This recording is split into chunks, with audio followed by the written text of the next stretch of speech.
RKB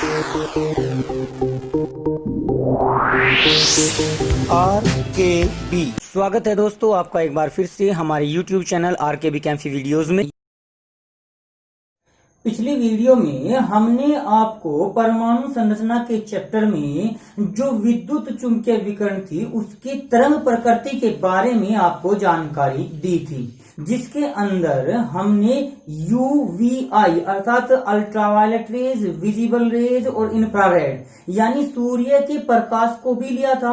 तो अगर हम विद्युत चुंबकीय विकिरण के स्थान पर केवल प्रकाश की बात करें तो भी हम उसी विकिरण के बारे में जानकारी प्रदान आपको कर रहे होंगे।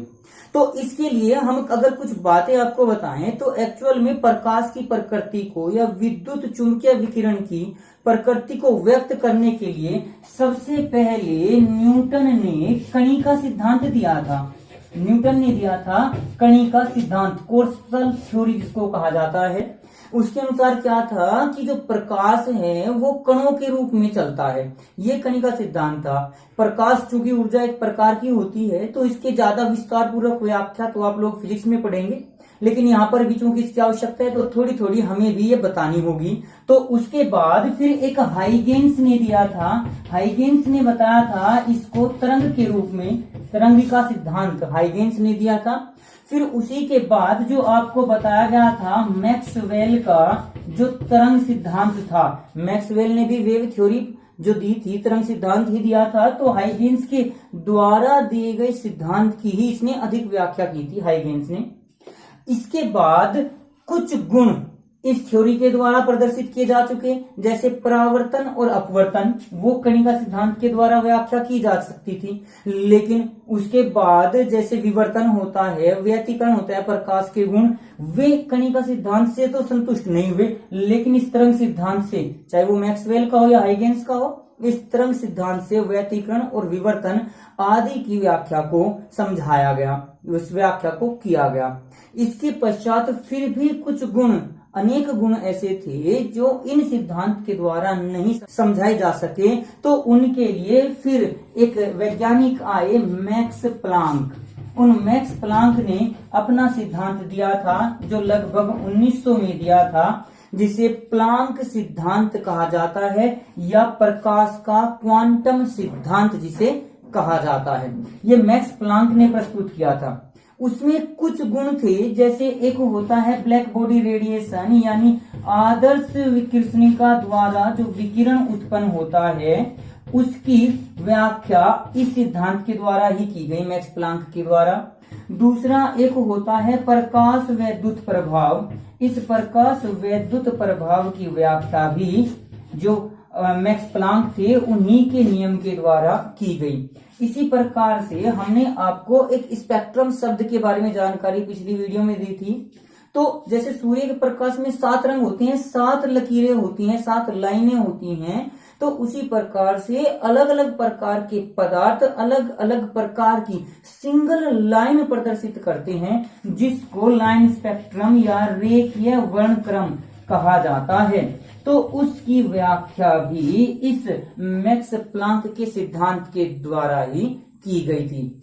इन तीनों को हम अभी इस चैप्टर के आगे आने वाली वीडियो में आपके सामने प्रस्तुत करेंगे। फिजिक्स में आप इन सब को विस्तार पूर्वक पढ़ेंगे। मैं बार बार जिक्र कर रहा हूं, तो यहाँ पर अगर आप इसको समझ लेंगे तो आपका यह केमिस्ट्री और फिजिक्स दोनों के लिए तैयार हो जाएगा। आप फिजिक्स में समझकर केमिस्ट्री में उसको यूज कर दें तो भी आपका काम बन जाएगा, क्योंकि दोनों विज्ञान की शाखाएं हैं, दोनों में इनका जिक्र है। तो दोनों फिजिक्स और केमिस्ट्री में कोई अलग अलग परिभाषा इनकी नहीं ली जाती, इसलिए जहां से आपकी समझ में आए उसको समझ लीजिए। जैसे एक 3 इडियट मूवी है, उसमें कहा जाता है ना कि ज्ञान जहां से मिले लपेट लो, तो वो इसी प्रकार से लपेटा जाएगा कि आप फिजिक्स से पढ़ लीजिए या केमिस्ट्री से, जहां से आपकी अच्छी प्रकार समझ में आ जाए तो उस समझ को आप दूसरी विज्ञान में, केमिस्ट्री को फिजिक्स में, फिजिक्स को केमिस्ट्री में आप लोग ये यूज कर सकते हैं। तो आइए देखते हैं इस मैक्स प्लांक का वो सिद्धांत क्या था।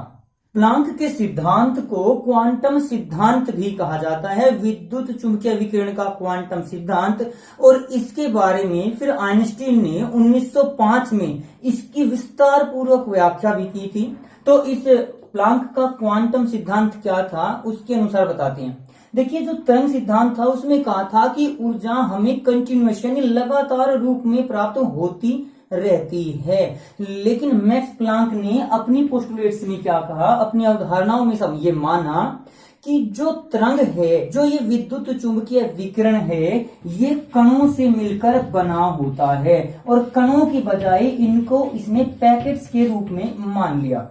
दूसरे पॉइंट में ये कहा कि किसी भी स्रोत से जो विकिरण ऊर्जा प्राप्त होती है वो हमें लगातार प्राप्त न होकर असतत रूप से प्राप्त होती है, यानी सतत रूप में हमें वो प्राप्त नहीं होती, वो छोटे छोटे टुकड़ों अर्थात पैकेट्स के रूप में हमें प्राप्त होती है। उन पैकेट्स को ही उसने क्वांटम कहा।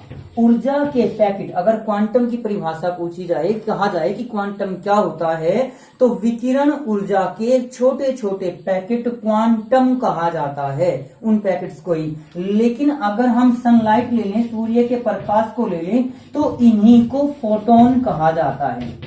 फोटॉन्स, एक फोटोन, क्वांटम। किसी भी प्रकार की ऊर्जा के लिए, जैसे ऊष्मीय ऊर्जा है, विद्युत ऊर्जा है, उन ऊर्जाओं के बारे में अगर अलग अलग प्रकार की ऊर्जा है तो उनके लिए तो कहा गया क्वांटम, लेकिन प्रकाश ऊर्जा के लिए ही इनको फोटोन कहा जाता है। फोटॉन लिखा हुआ मिल सकता है आपको, फोटॉन कहा जाता है। अब इसके पश्चात तीसरा पॉइंट एक और दिया, जैसे हमने कल स्पेक्ट्रम के बारे में आपको पिछली वीडियो में बताया था, तो उसमें कहा गया था कि जो विद्युत चुंबकीय स्पेक्ट्रम है उसमें हम आवृत्ति के या फिर तरंग दैर्ध्य के किसी घटते बढ़ते क्रम में हम उनको रखते हैं ऊर्जा को, तभी हमें स्पेक्ट्रम प्राप्त होता है। तो इसने एक बात और कही कि किसी भी विकिरण की ऊर्जा उसकी आवृत्ति के अनुक्रमानुपाती होती है, यानी अगर आवृत्ति बढ़ेगी तो ऊर्जा भी बढ़ जाती है। पिछली वीडियो के अनुसार ही मैं इसको थोड़ा सा आगे अपनी तरफ से बता रहा हूं कि आवृत्ति तरंग दैर्ध्य के व्युत्क्रमानुपाती होती है, तो इस आधार पर हम ऊर्जा को तरंग दैर्ध्य के व्युत्क्रमानुपाती भी मान सकते हैं। तो यहाँ पर अगर ऊर्जा को लेकर चलें तो ऊर्जा आवृत्ति न्यू के अनुक्रमानुपाती होगी, या कह सकते हैं E = h न्यू के इक्वल हो जाएगी, जहां पर h एक नियतांक कहलाता है जिसे प्लांक नियतांक कहा जाता है और इसका मान होता है 6.626 गुणा 10⁻⁻34 जूल सेकंड के बराबर, जिसे सामान्यतः 6.6 गुणा 10⁻⁻34 भी लिख सकते हैं। ये यहाँ पर जो ऊर्जा का मान आया, ये एक फोटोन या एक क्वांटम की ऊर्जा है। तो चौथे पॉइंट में हम इसमें यही बता सकते हैं कि किसी भी वस्तु के द्वारा उत्सर्जित की गई या अवशोषित की गई विकिरण ऊर्जा की कुल मात्रा उसके द्वारा अवशोषित या उत्सर्जित फोटोन या क्वांटम की संख्या के बराबर होती है। यानी कुल ऊर्जा के लिए E = हो जाएगा NH न्यू के इक्वल, जहां पर N उन फोटोन, उन क्वांटम की संख्या है जो किसी वस्तु द्वारा ग्रहण किए गए, अवशोषित किए गए या फिर उत्सर्जित किए गए।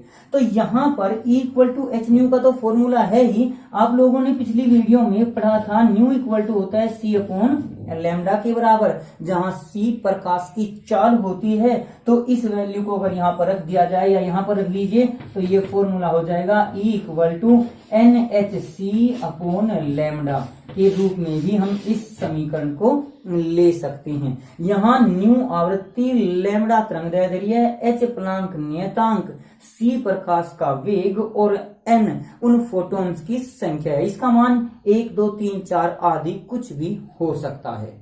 अगर यहाँ पर हम n का मान 1 मोल यानी आवागाद्रो संख्या के बराबर ले लें तो उसको 1 मोल की ऊर्जा, प्रति मोल ऊर्जा के रूप में भी इसको व्यक्त किया जा सकता है। तो यही आपका प्लांक का क्वांटम सिद्धांत और उसकी मुख्य अवधारणाएं थी। तो आइए अब इस प्लांक के क्वांटम सिद्धांत के आधार पर हम 1-2 न्यूमेरिकल करके देखते हैं, ताकि आपको इसके सूत्रों का प्रयोग किस प्रकार से करना है वो आसानी से समझ में आ जाए। तो देखिए पहला क्वेश्चन कुछ इस प्रकार से है। किसी विकिरण के 6000 एंगस्ट्रॉम तरंग दैर्ध्य वाले फोटोन की आवृत्ति, तरंग संख्या और ऊर्जा ज्ञात कीजिए। इनके आंसर आपके सामने क्रमानुसार नीचे दिए गए हैं। इस क्वेश्चन में आपको केवल एक राशि दी गई है, वो दी गई है तरंग दैर्ध्य। तरंग दैर्ध्य की वैल्यू दी हुई है। तरंग दैर्ध्य को प्रदर्शित करते हैं हम लैम्डा से, और लैम्डा की वैल्यू दी हुई है 6000 एंगस्ट्रॉम। अब इसमें जो जानकारी पूछी गई है वो क्या क्या पूछी गई है? एक तो पूछी गई है आवृत्ति, एक पूछी गई है एक फोटोन की ऊर्जा, और एक पूछी गई है तरंग संख्या। तरंग संख्या जो होती है उसको हम न्यू बार से रिप्रेजेंट करते हैं, और वो 1/लैम्डा के इक्वल होती है, यानी 1/, तरंग दैर्ध्य के बराबर होती है। तो इन सभी राशियों को ज्ञात करने के लिए हमें एक राशि की और आवश्यकता होगी, वो होगा c, प्रकाश का वेग, जिसका मान होता है 3 × 10⁸ मीटर प्रति सेकंड के बराबर। अब इसके अनुसार हम देख सकते हैं यहाँ मीटर प्रति सेकंड में है, और ये राशि हमारी एंगस्ट्रॉम में है। तो पहले इस एंगस्ट्रॉम को मीटर में बदल लीजिए। एक एंगस्ट्रॉम इक्वल टू होता है 10⁻⁻10 मीटर। इसलिए यहाँ पर अगर हम इस 10⁻⁻10 की गुणा कर दें तो ये हो जाएगा 6 × 10⁻7 मीटर के बराबर हो जाएगा। इन 3 जीरो को हमने यहाँ पर रिप्लेस कर दिया। तो तरंग दैर्ध्य अब हमारी मीटर में हो गई, c की वैल्यू भी मीटर प्रति सेकंड में है। तो अब हम यहाँ पर आवृत्ति निकाल सकते हैं। आवृत्ति का सूत्र होता है nu equal to c/λ। c की वैल्यू आपकी है 3 × 10⁸, और लैम्डा की वैल्यू है आपकी 6 × 10⁻7, जिसको आप लोग लिख सकते हो 5 × 10⁻+14 के इक्वल। ये वैल्यू आपकी आ जाएगी। अब मात्रक इसका अगर देखें तो वो हो जाएगा हर्ट्ज या प्रति सेकंड के रूप में हम इस वैल्यू को लिख सकते हैं। इसी प्रकार से आप यहाँ पर न्यू बार की वैल्यू भी निकाल सकते हो, जो कि 1/λ के इक्वल होगी। 1/λ है आपका 6 × 10⁻7, जिसको हम कर सकते हैं 1.6 × 10⁻, ये हो जाएगा आपका 6 के बराबर। अब यहाँ जो वैल्यू आएगी, देखिए लैम्डा आपका मीटर में है, तो ये प्रति मीटर के इक्वल। इस आधार पर हम इसकी वैल्यू भी रख सकते हैं। अब इसके बाद हमारा तीसरा क्वेश्चन, इसमें ऊर्जा का निकालना है। तो E इक्वल टू होता है हमारा h न्यू के इक्वल, और h की वैल्यू प्लांक नियतांक की जो वैल्यू थी वो थी 6.6 × 10⁻34, और गुना न्यू की वैल्यू हमने निकाली है 5 × 10⁻14, 5 × 10⁻14। तो यहाँ पर जब इसकी कैलकुलेशन करते हैं तो आपका आंसर आ जाएगा 33.1 × 10⁻20 जूल के इक्वल ये वैल्यू आ जाएगी। तो इस प्रकार से आप ये कैलकुलेशन करके स्वयं देख सकते हैं। अगर कहीं किसी प्रकार से कोई आपको महसूस होता है कि ये घात हमारे यहाँ इतनी नहीं, ऐसे आनी चाहिए, तो आप उसको कमेंट बॉक्स में लिखकर पूछ सकते हैं। इनकी कैलकुलेशंस आप स्वयं करके जरूर देखें। इसी के साथ साथ अब हम एक क्वेश्चन और कुछ इस प्रकार से ले सकते हैं। 100 वाट का बल्ब 400 नैनोमीटर तरंगदैर्ध्य के मोनोक्रोमिक प्रकाश को उत्सर्जित करता है। इस बल्ब द्वारा प्रति सेकंड उत्सर्जित किए गए फोटोन की संख्या ज्ञात कीजिए। इसका आंसर भी आपको साथ के साथ दिया जा रहा है, वो है 2.012 × 10⁻20। इस क्वेश्चन में भी आपको बल्ब की शक्ति दी हुई है, जिसको हम पावर कह सकते हैं। बल्ब की शक्ति वो दी हुई है 100 वाट। वाट एक्चुअल में होता है जूल प्रति सेकंड, यानी उस बल्ब के द्वारा 1 सेकंड में इतनी जूल ऊर्जा उत्पन्न की जाती है। तो इसलिए हम यहाँ पर ऊर्जा की वैल्यू ले सकते हैं 100 जूल के रेस्पेक्ट में लेकर इसको चल सकते हैं। अब यहाँ पर आपकी जो तरंग दैर्ध्य दी हुई है लैम्डा, वो दी हुई है 400 नैनोमीटर। 1 नैनोमीटर होता है 10⁻⁹ मीटर के, तो ये हो जाएगा 400 × 10⁻⁹ मीटर, या 4 × 10⁻7 मीटर के रेस्पेक्ट में अब इसको लिखा जा सकता है। अब हमें पूछा है इस क्वेश्चन में कि प्रति सेकंड कितने फोटोन उत्पन्न होते हैं। n इक्वल टू पूछा है। इसके लिए हमारा फॉर्मूला था E equal to n h nu के इक्वल, लेकिन हमारे पास यहाँ न्यू नहीं है, लैम्डा है। तो E इक्वल टू लिखा जा सकता है NHC/λ, क्योंकि न्यू के स्थान पर C/λ लिख सकते हैं। यहाँ हमारी न तो h की वैल्यू है न ही c की वैल्यू, लेकिन आपको ये मालूम होना चाहिए कि ये दोनों के दोनों नियतांक हैं। ये प्लांक नियतांक 6.6 गुना 10 की घात माइनस 34 जूल सेकंड के इक्वल होता है। और c होता है प्रकाश का वेग, जिसका मान होता है 3 गुना 10 की घात 8 मीटर प्रति सेकंड के इक्वल। तो अब इन वैल्यू को जैसे ही यहाँ रखेंगे तो n निकाला जा सकता है। n इक्वल टू हो जाएगा e lambda upon h into c। e की वैल्यू आपकी कितनी है? e की वैल्यू आपकी आ गई 100, लैम्डा की वैल्यू आपकी आ गई 4 गुना 10 की घात माइनस 7 के, और h की वैल्यू है 6.6 गुना 10 की घात माइनस 34, और उसके बाद c की वैल्यू 3 गुना 10 की घात 8। अब आप इसकी कैलकुलेशन कीजिए, वीडियो को पॉज कर लीजिए, पॉज करने के बाद आप इसकी कैलकुलेशन कीजिए और जो कैलकुलेशन आए आप इसका आंसर मैच कीजिए। तो इस प्रकार से कैलकुलेशन करने के बाद इसका आंसर आ जाएगा 2.012 गुना 10 की घात 20। इसका कोई मात्रक नहीं होगा, इस बात का ध्यान रखना, क्योंकि ये फोटोन की संख्या है और संख्या का कोई मात्रक नहीं होगा। तो इस प्रकार से हमने आज की वीडियो में आपको प्लांक सिद्धांत समझा, प्लांक की थ्योरी समझाई, और उम्मीद करते हैं कि आपको इसकी अवधारणाएं जो इसके पोस्टुलेट्स है वो और इसके आधार पर दिए गए ये दो न्यूमेरिकल अच्छी प्रकार से समझ में आ गए होंगे। आप इस आधार पर अगले क्वेश्चंस, अगर आपके पास कोई बुक है तो आप उसमें से इन क्वेश्चंस को करके देखिए, इससे संबंधित क्वेश्चन कीजिए, और अगर कोई क्वेश्चन आपसे नहीं होता तो आप कमेंट बॉक्स में उस क्वेश्चन के बारे में लिखकर पूछ सकते हैं, हम आपको उसका जवाब जरूर देने की कोशिश करेंगे। तो आज की वीडियो के लिए आपका धन्यवाद।